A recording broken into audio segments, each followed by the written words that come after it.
Assalamualaikum warahmatullahi wabarakatuh. Hai semuanya, kembali lagi bersama saya Sukmawati. Di video kali ini kita akan membahas mengenai tokoh, penokohan, alur dan juga latar di dalam novel Ayah karya Andrea Hirata. Langsung saja, ini dia pembahasannya. Yang pertama adalah tokoh. Tokoh adalah pelaku cerita. Setiap tokoh memiliki watak atau karakter. Watak atau karakter setiap tokoh berbeda-beda. Tokoh menurut Abrams dalam Nurgiantoro tahun 2015 halaman 247 adalah orang yang ditampilkan dalam sesuatu karya naratif atau drama yang oleh pembaca ditafsirkan memiliki kualitas moral dan kecenderungan tertentu seperti yang diekspresikan dalam ucapan dan apa yang dilakukan dalam tindakan. Selanjutnya adalah penokohan. Adapun penokohan adalah cara pengarang menampilkan tokoh-tokoh dan watak-wataknya dalam cerita. Watak tokoh dalam cerita dijelaskan pengarang secara langsung dan tidak langsung. Menurut Jauhari tahun 2013 halaman 161, penokohan adalah cara pengarang menampilkan tokoh atau pelaku. Selanjutnya adalah alur. Menurut Nurgiantoro tahun 2002 halaman 113 dalam buku Teori Pengkajian Fiksi mengatakan, alur merupakan struktur peristiwa-peristiwa, yaitu sebagaimana yang terlihat dalam penguatan dan penyajian berbagai peristiwa tersebut untuk mencapai efek artistik tertentu. Menurut Foster dalam Tuloli tahun 2000 mengemukakan plot atau alur merupakan rentetan peristiwa dalam suatu fiksi, novel, dan cerpen tersusun dalam uraian waktu dan berdasarkan hukum sebab akibat. Plot sama dengan karangan cerita yang menjadi susunan struktur cerita. Selanjutnya adalah latar. Latar atau setting adalah tempat, waktu, dan suasana terjadinya suatu peristiwa. Menurut Mido dalam Sehandi tahun 2016 halaman 56 mengemukakan bahwa latar adalah gambaran tentang tempat, waktu, dan situasi terjadinya peristiwa. Semakin jelas dan menarik latar yang digambarkan pengarang, maka kualitas karyanya akan semakin tinggi.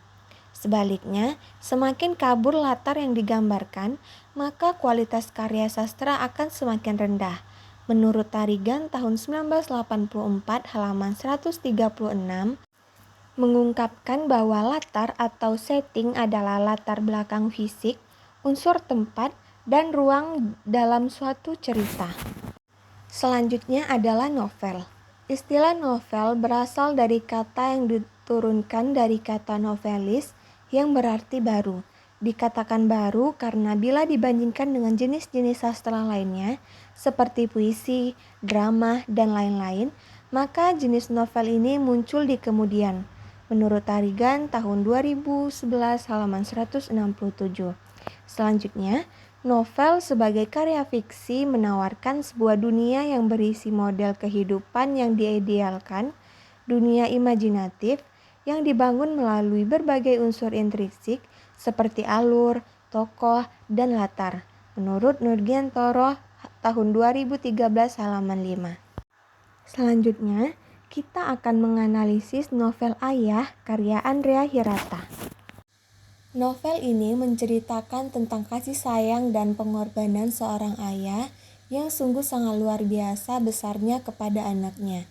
Cerita pada novel ini mengisahkan perjalanan persahabatan antara Sabari, tokoh utama, dengan 3 orang temannya, Tamat, Ukur, dan Toharun, serta mengisahkan pula kisah cinta yang luar biasa besarnya yang dialami seorang pria bernama Sabari kepada temannya satu sekolahnya yang bernama Marlena.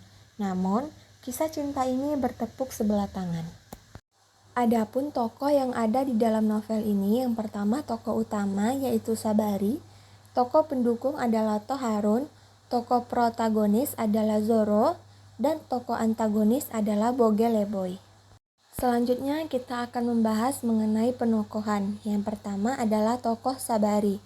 Adapun bukti kutipan novelnya yaitu Sepulang kerja, dia gembira sebab kembali ke kebiasaannya yang biasa dilakukannya, mendorong kursi roda ayahnya mengelilingi kampung. Halaman 152. Analisis dari cerita menunjukkan bagaimana sayang dan baiknya Sabari pada ayahnya di tengah-tengah kelelahannya. Pulang kerja, ia masih menyempatkan diri mendorong ayahnya di kursi roda keliling kampung. Dapat disimpulkan bahwa ia adalah orang yang penyayang. Selanjutnya adalah tokoh Zoro. Zoro merupakan anak yang baik, seorang anak yang selalu berbuat baik pada orang tuanya, melakukan apa saja agar kedua orang tuanya bahagia. Selanjutnya adalah tokoh Toharun. Tokoh Toharun dalam penokohannya di dalam novel yang bisa kita lihat yaitu karena tidak mau menyaksikan kawannya menggantung asap, tidak tega hati melihatnya ditolak Marlena, Toharun menasihati Sabari agar tidak usah mengingat Lena. Halaman 39. Adapun dari kutipan tersebut dapat dilihat bahwa ia memiliki sifat yang baik. Betapa ia tidak ingin Sabari tersakiti oleh penolakan Marlena dan berusaha menjadi penengah dari kerumitan kisah cinta Sabari. Selanjutnya tokoh Bogeleboy. Adapun bukti di dalam novel yang pertama, menulis Sabari Gigi Tupai, halaman 79. Yang kedua, Bogel selalu menghina karya-karya Sabari, dipanggilnya Sabari Majnun alias orang gila. Halaman 80. Selanjutnya, Bogel juga pernah menggembos ban sepeda Sabari hingga ia harus pulang menggiring sepedanya. Halaman 80. Adapun dari cerita dapat dipahami bagaimana jahat, zolim dan tidak sukanya Bogeleboy pada Sabari. Tidak cukup hanya merusak barang Sabari, akan tetapi sampai menghina fisik Sabari. Selanjutnya adalah alur. Alur cerita dalam novel ini yaitu alur campuran. Hal ini dapat dilihat dari alur cerita yang ditampilkan dalam novel yang kadang maju, kadang juga mundur. Bukti kutipan di dalam novel bisa dilihat dari halaman 5 tentang radio yang mengisahkan bagaimana masa kecil Amiru atau Zoro bersama ayahnya yaitu Amirza dan ibunya yaitu Marlena. Analisis di halaman 5 pada halaman awal menceritakan masa kecil Zoro. Kemudian pada halaman 178 menceritakan kembali bagaimana Sabari menunggu kelahiran Zoro. Analisisnya, masa kecil sudah diceritakan di halaman 5. Kemudian di halaman 178 kembali diceritakan bagaimana Zoro lahir dan diasuh Sabari. Selanjutnya adalah latar. Yang pertama latar tempat. Yang pertama, Amiru atau Zoro tetap tinggal di Belitong bersama Sabari sampai ia menamatkan SMA halaman 294. Dianalisiskan, Belitong merupakan tempat Sabari dan Zoro. Yang kedua, ibu dan anak itu duduk rapat-rapat di terminal Pinang baris tak tahu mau kemana-mana. Halaman 267. Hari ini di bagan Siapi-api berlangsung dengan menyenangkan. Lena bekerja di pabrik ikan, halaman 273. Dianalisiskan, dua tempat yang diceritakan dalam novel ada di Pulau Sumatera. Yang ketiga, di belahan dunia lain yang jauh, dibatasi oleh samudra, tepatnya di Darwin, Australia Utara, halaman 316. Analisis tempat yang diceritakan di novel adalah wilayah Australia. Selanjutnya adalah latar waktu. Bukti dalam novel bisa dilihat di halaman 316 ketika Sabari menulis surat di mana tertulis tanggal 2 Desember tahun 1990. Ini setelah Zoro dibawa pergi Marlena. Sebelumnya, masa-masa sekolah Sabari 3 tahun terdahulu yang berarti dapat ditarik kesimpulan, latar waktu novel ini antara tahun 1980-an dan berakhir ketika Sabari meninggal tahun 2013.